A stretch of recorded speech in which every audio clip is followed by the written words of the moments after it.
July August গণ অভ্যুত্থানের মুখে দেশ ছেড়ে ভারতে পালিয়ে যান ক্ষমতাচ্যুত সাবেক প্রধানমন্ত্রী শেখ হাসিনা। শেখ পরিবারের অন্যান্য সদস্যরাও দেশে নেই।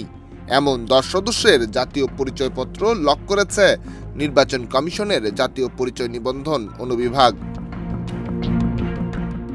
এক চিঠির মাধ্যমে তালিকাভুক্ত 10 জনের এনআইডি লক করা হয়েছে বলে জানিয়েছে নির্বাচন কমিশনের একাধিক সূত্র।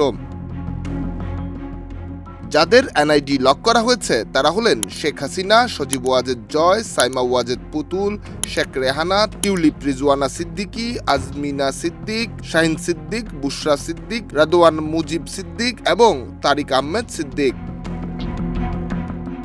নথিপত্র অনুযায়ী গত 16 ফেব্রুয়ারি জাতীয় পরিচয় নিবন্ধন অনুবিভাগের মহাপরিচালক এএসএম হুমায়ুন কবিরের মৌখিক নির্দেশে এই সিদ্ধান্ত কার্যকর করা হয়।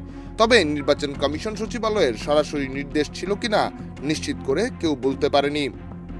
ডেস্ক রিপোর্ট, দেশ রূপান্তর।